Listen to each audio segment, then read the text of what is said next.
Imaginez une jeune orpheline vivant sous un empire qui méprise ses origines et sa foi. Maintenant, imaginez que, en un clin d'œil, cette même jeune fille devienne reine d'une des plus grandes puissances du monde. Cela ressemble à un conte de fées, mais pour Esther, ce n'était que le début d'un défi bien plus grand. Alors que tout le monde voyait une reine ornée de bijoux et de gloire, peu savait que derrière son titre se cachait une bataille secrète, une lutte non seulement pour son peuple, mais pour sa propre survie. Si vous pensez que le destin d'Esther n'était qu'une question de chance, vous serez surpris par ce qui se cache derrière cette histoire. Esther n'a pas seulement risqué sa vie, mais elle a fait face à la mort elle-même pour sauver une nation entière. Préparez-vous à découvrir comment Esther, contre toute attente, a changé le cours de l'histoire et laissé un héritage qui continue d'inspirer des générations. L'Empire perse était vaste et puissant, gouverné par Assuéru, et également connu sous le nom de Xerxès Ier. Les Juifs, qui avaient été exilés de leur patrie, étaient dispersés dans diverses régions de l'Empire. Vivant sous des règles qui n'étaient pas les leurs, ils faisaient face à des défis constants pour maintenir leur foi et leur identité. Dans ce contexte tendu, des figures comme Esther et Mardochée apparaissent, révélant que même en des temps difficiles, la foi peut changer le destin d'une nation entière. Imaginez vivre dans un environnement où chaque pas était observé par un empire doté d'une structure aussi rigide. Esther, une jeune juive, a grandi dans cette réalité. Orpheline depuis son plus jeune âge, elle a été élevée par son cousin Mardochée, un homme de principes et de foi profonde. Il ne l'a pas seulement éduquée selon les coutumes juives, mais il l'a également préparée à affronter un monde souvent hostile à ses croyances. Ici, nous voyons le pouvoir de la famille et des soins, même au milieu de la douleur de la perte. Mardochée devient un exemple de la façon dont le rôle de mentor et de guide peut transformer des vies, quelque chose que beaucoup d'entre nous peuvent reconnaître dans nos propres parcours. Assuéru, comme de nombreux monarques de l'époque, organisait de grands banquets pour ses nobles et ses dirigeants. Lors de l'un de ces événements, qui dura plusieurs jours, il voulut exhiber sa femme, la reine Vashti, devant ses invités. Mais Vashti, dans un rare acte de désobéissance, refusa de se présenter. Ce refus, bien que personnel, eut de grandes conséquences pour le royaume. À cette époque, l'autorité du roi ne pouvait être publiquement remise en question, et Vashti en paya le prix. Le refus de la reine Vashti n'était pas seulement une insulte personnelle envers le roi Assuéru, il fut perçu comme une menace pour l'ordre établi dans tout l'empire. Les conseillers du roi, des hommes d'influence et de sagesse, comprirent que cette désobéissance pouvait créer un précédent dangereux. Si la reine, la femme la plus importante du royaume, pouvait désobéir publiquement au roi, quel serait l'impact sur les autres familles de l'empire? C'était l'argument central que les conseillers utilisèrent pour convaincre Assuéru de la gravité de la situation. Les conseillers furent rapides à suggérer que, si le roi ne prenait pas une décision ferme et immédiate, les femmes de tout l'empire pourraient commencer à manquer de respect à leur mari, entraînant un effondrement de l'ordre familial et social. Le conseil était clair, Assuéru devait destituer Vashti du trône, non seulement comme punition pour elle, mais aussi comme un avertissement à toutes les femmes du royaume. Ils conseillèrent au roi d'émettre un décret irrévocable, afin que l'exemple de Vashti serve de rappel permanent que l'autorité royale ne pouvait être défiée. Avec la destitution de Vashti, le royaume avait maintenant besoin d'une nouvelle reine, quelqu'un capable de combler le vide laissé par elle et, en même temps, de restaurer l'image d'autorité du trône. C'est à ce moment que le concours pour sélectionner la prochaine reine commença à être planifié, ouvrant la voie à l'entrée d'Esther dans la narration. Ce fut le pont qui connecta le destin d'Esther au trône, sans qu'elle ne sache encore ce que l'avenir lui réservait.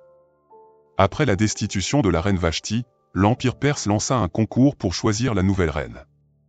Les plus belles femmes de l'Empire furent convoquées, et parmi elles se trouvait Esther, une jeune juive vivant humblement, mais portant en elle une grâce et une sagesse uniques. Ce qui semblait n'être qu'un simple concours de beauté était en réalité un moment décisif non seulement pour la vie d'Esther, mais aussi pour l'avenir de tout le peuple juif. Personne n'imaginait que cette orpheline serait choisie pour un destin aussi élevé. Esther fut sélectionnée parmi les candidates, et à partir de ce moment, sa vie changea radicalement. Emmenée au palais, elle commença un long processus de préparation avant d'être présentée au roi. Les jeunes femmes passaient des mois en traitement de beauté et apprenaient les coutumes et protocoles de la royauté.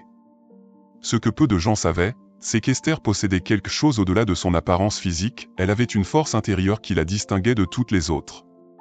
Souvent, c'est ce qui est en nous qui définit vraiment qui nous sommes, et non pas seulement ce qui est visible de l'extérieur. Pendant tout ce processus, Esther suivit les conseils de Mardochée, qui l'encouragea à garder secrète son identité juive. Cela révèle une stratégie importante dans des moments décisifs, parfois, la sagesse réside dans ce qu'on choisit de ne pas révéler. Mardochée savait que la discrétion d'Esther pourrait être une pièce maîtresse en temps d'incertitude. Il n'était pas seulement un tuteur, mais aussi un stratège qui comprenait la complexité de la cour perse. Enfin, après des mois de préparation, le moment de l'audience avec le roi Assuéru arriva. Esther, avec sa grâce et son humilité, réussit à conquérir le cœur du roi d'une manière que personne d'autre n'avait réussi. Il fut enchanté par elle et, sans hésiter, la choisit pour être la nouvelle reine. Ici, nous voyons que ce n'était pas seulement la beauté qui attira le roi, mais quelque chose de bien plus profond, le caractère et l'essence d'Esther. Ainsi, d'orpheline à reine, Esther atteignit une position que beaucoup auraient jugée impossible. L'histoire d'Esther nous enseigne que le destin n'est pas déterminé par nos origines ou nos circonstances initiales. Elle, qui avait perdu ses parents, trouva en Mardochée un mentor et, en Dieu, la force de continuer. Ces expériences l'ont façonnée pour le rôle qu'elle devait jouer, montrant que même les situations les plus difficiles peuvent nous préparer à quelque chose de plus grand. Combien de fois dans la vie sommes-nous placés dans des positions inattendues, et c'est à ces moments que notre caractère est mis à l'épreuve.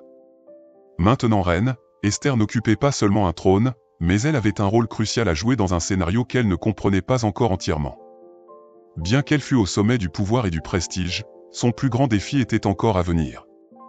Ce qu'elle ne savait pas encore, c'est que le destin de son peuple allait bientôt être entre ses mains, et que son règne serait bien plus qu'une simple histoire de luxe et de gloire. Haman, l'un des hommes les plus puissants de l'Empire perse et conseiller de confiance du roi Assuéru, nourrissait une ambition démesurée et une soif de respect absolu. Son autorité dans le royaume était immense, et il s'attendait à ce que tous se prosternent devant lui en signe de révérence. Cependant, Mardochée, un juif fidèle à sa foi et à ses convictions, refusait de se prosterner devant Haman. Pour Mardochée, s'agenouiller devant un homme allait à l'encontre des principes de sa religion et de sa loyauté envers Dieu. Cet acte de résistance enragea profondément Haman, qui ne voyait pas seulement la désobéissance de Mardochée comme un simple geste de défi, mais comme une insulte personnelle et publique à son autorité. La colère de Haman ne se limita pas à Mardochée. En apprenant que Mardochée était juif, il décida que punir cet homme ne serait pas suffisant, mais que tout le peuple juif devait être détruit. Ainsi, la haine personnelle de Haman se transforma en une conspiration génocidaire. Il conçut un plan pour exterminer tous les juifs de l'Empire perse, semant l'idée que les juifs étaient un peuple différent, qui ne suivait pas les lois du royaume, et qu'ils représentaient donc une menace pour la stabilité de l'Empire. Grâce à son influence, Haman convainquit le roi Assuéru d'approuver un décret autorisant le massacre de tous les juifs. Pendant ce temps, au palais, Esther avait suivi le conseil de Mardochée et n'avait pas révélé son identité juive. Il savait que, dans cet environnement de politique et d'intrigue, révéler son origine pouvait la mettre en danger, surtout compte tenu des préjugés croissants contre les Juifs. Ainsi, Esther garda son secret, même après avoir été choisie comme reine. Cette décision, qui semblait au début être une simple précaution, devenait maintenant une clé vitale pour la survie de son peuple. Esther était en position de pouvoir, mais son origine restait un secret bien gardé. Lorsque Mardochée apprit le décret de Haman, il fut dévasté. Il déchira ses vêtements, se couvrit de cendres et pleura amèrement aux portes du palais, comme il était coutume en temps de grande affliction. La situation était désespérée, et Mardochée savait que la seule personne ayant un accès direct au roi et pouvant intercéder pour le peuple juif était Esther. Il lui envoya donc un message urgent, lui demandant d'utiliser sa position pour sauver les Juifs. Le passage biblique dans Esther chapitre 4, versets 13 et 14, enregistre l'appel de Mardochée, « Ne t'imagine pas que parce que tu es dans la maison du roi, tu échapperas seul à tous les Juifs. Car si tu gardes le silence en ce temps-ci, le secours et la délivrance surgiront d'ailleurs pour les Juifs, mais toi et la maison de ton père vous périrez, et qui sait si ce n'est pas pour un temps comme celui-ci que tu es parvenu à la royauté ?» Ces paroles de Mardochée furent un puissant rappel pour Esther que son rôle en tant que reine n'était pas simplement un privilège personnel, mais une responsabilité divine. Il la défia de réaliser que peut-être toute sa trajectoire, depuis son enfance d'orpheline jusqu'au trône, faisait partie d'un plan plus grand de Dieu pour sauver le peuple juif. Cependant, cet appel comportait un risque énorme. Esther savait que se présenter devant le roi sans y être invitée pouvait entraîner sa mort, car il était interdit par les lois de l'Empire d'entrer en présence du roi sans convocation, même pour la reine. Le dilemme auquel Esther était confrontée était clair, risquer sa propre vie pour sauver son peuple ou garder le silence et assurer sa sécurité personnelle. Cette partie de l'histoire révèle l'importance du courage et de la foi dans les moments critiques. Mardochée et Esther se trouvaient tous deux devant des décisions difficiles, mais ils comprirent que la foi en Dieu et l'amour pour leur peuple les appelaient à quelque chose de plus grand que leur peur. Le plan de Haman pour détruire les Juifs était en marche, mais Mardochée croyait fermement que la délivrance viendrait d'une manière ou d'une autre. La prochaine étape d'Esther serait décisive, et sa réponse à cet appel déterminerait le destin de toute la nation. Après l'appel de Mardochée, Esther se trouva face à un choix qui pouvait lui coûter la vie. La loi de l'Empire perse était claire, personne, pas même la reine, ne pouvait entrer en présence du roi sans y être appelé, sous peine de mort, à moins que le roi n'étende son sceptre d'or pour accorder sa miséricorde. Esther savait que prendre ce risque signifiait mettre sa vie en jeu, mais elle savait aussi que le destin de son peuple dépendait de cette action. Ce dilemme la fit réfléchir profondément sur son rôle de reine et de juive. Au lieu d'agir impulsivement, Esther prit une décision révélant à la fois sa foi et son courage. Avant de se présenter devant le roi, elle demanda à Mardochée de rassembler tous les Juifs de Suse pour jeûner et prier pendant 3 jours. Elle-même, ainsi que ses servantes, participeraient à ce jeûne. Cet acte de foi montrait que, même face à une mort imminente, Esther savait que sa force ne viendrait pas de sa position au palais, mais de Dieu. C'était une préparation spirituelle pour ce qui allait venir, un geste qui renforçait sa dépendance envers le divin. Le jeûne d'Esther nous enseigne une leçon importante pour notre époque. Lorsque nous faisons face à des situations qui semblent impossibles, la solution ne réside pas toujours dans des actions immédiates, mais dans la préparation intérieure. Tout comme Esther chercha la direction à travers le jeûne et la prière, nous pouvons trouver la clarté et la force en cherchant une connexion plus profonde avec Dieu. Cette préparation ne servait pas seulement à lui donner le courage de s'approcher du roi, mais aussi à aligner son esprit et son cœur avec le dessein de Dieu. Après 3 jours de jeûne, Esther prit la décision courageuse de se présenter devant le roi Assuéru, sans y être appelée. Le poids de ce choix était immense, car elle savait qu'elle pouvait être exécutée sur le champ. Pourtant, poussée par la foi et par la nécessité de sauver son peuple, elle plaça sa vie entre les mains de Dieu et se rendit au trône du roi. Lorsqu'Assuéru la vit, il tendit son sceptre d'or, lui permettant de parler. Ce geste ne fut pas seulement un signe de la miséricorde du roi, mais aussi une confirmation que Dieu agissait à travers Esther. En se tenant devant le roi, Esther demanda que lui et Haman assistent à un banquet qu'elle organiserait. Sa décision de ne pas révéler immédiatement sa requête au roi était une stratégie habile. Esther savait que pour sauver son peuple, elle devait créer le moment propice où l'impact de ses paroles serait maximal. Son approche réfléchie et mesurée montrait que, au-delà de son courage, Esther était une femme d'une grande sagesse et discernement, des qualités qui firent d'elle non seulement une reine, mais une véritable leader. Le courage d'Esther face à la mort est un exemple puissant de la manière dont la foi peut nous soutenir dans les moments de peur et d'incertitude.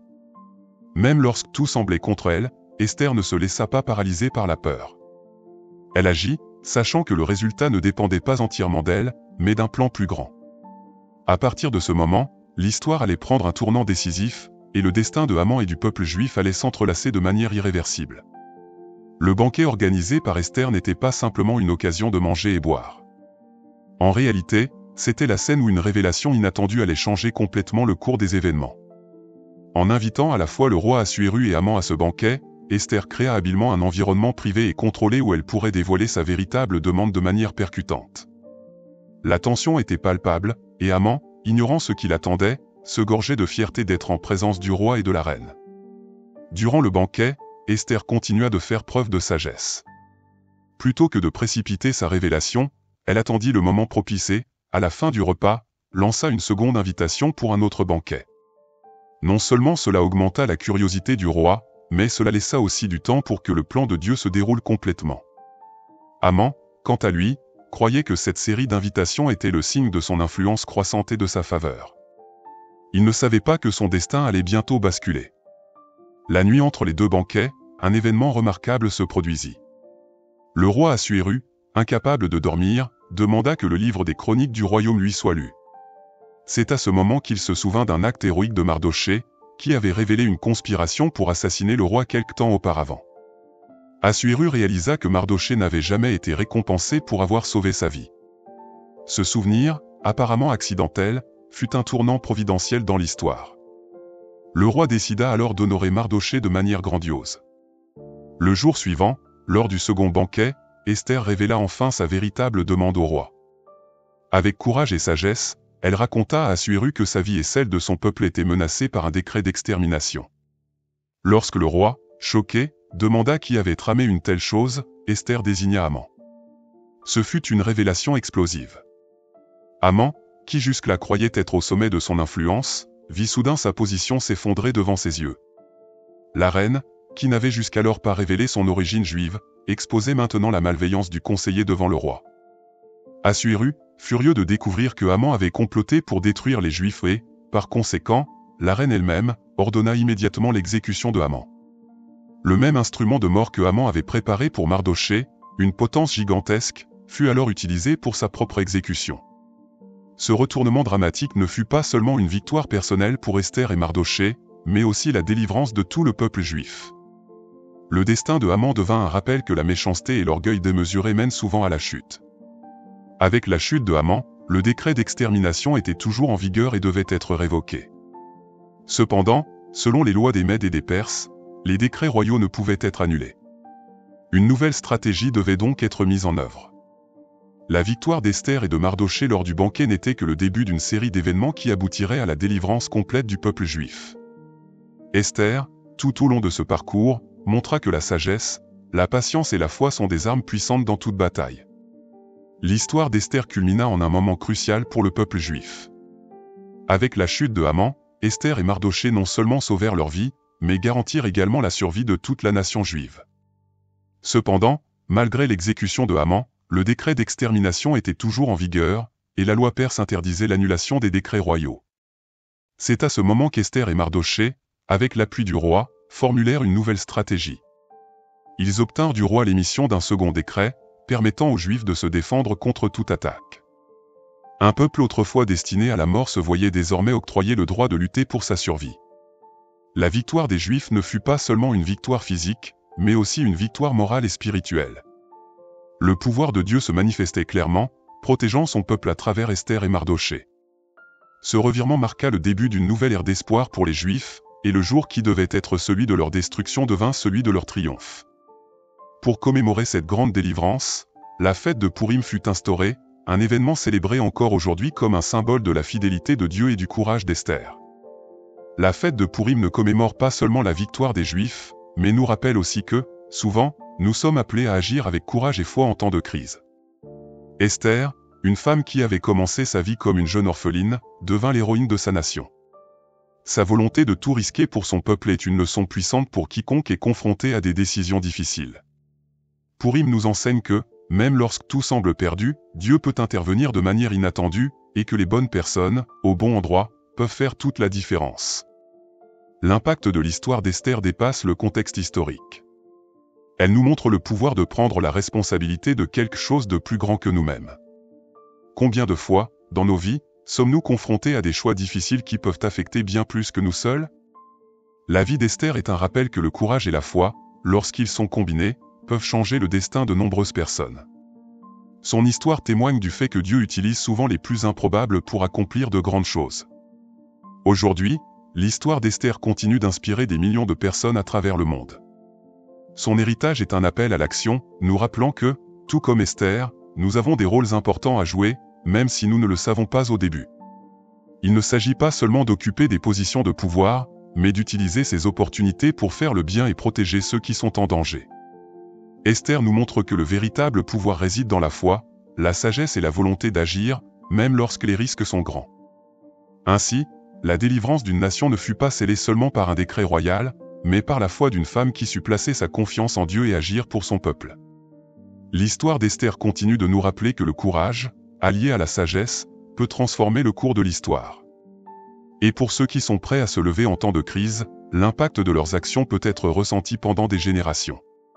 L'histoire d'Esther nous enseigne que, peu importe d'où nous venons, nous pouvons être appelés à accomplir quelque chose de grandiose. Et vous? Êtes-vous prêt à agir avec courage lorsque la vie vous place dans une situation difficile? Réfléchissez aux opportunités qui peuvent se trouver devant vous en ce moment. Est-il possible que, tout comme Esther, vous soyez placé dans cette situation pour une raison plus grande? Ne négligez pas les défis, ils pourraient être le chemin vers quelque chose de bien plus grand que vous ne l'imaginez. Alors, que ferez-vous de ce que vous avez appris? Abonnez-vous à la chaîne, activez les notifications et laissez un like pour soutenir ce contenu. Ainsi, vous ne manquerez pas les prochaines vidéos et vous continuerez à découvrir comment les histoires de la Bible peuvent transformer votre vie. Que Dieu vous bénisse et à bientôt.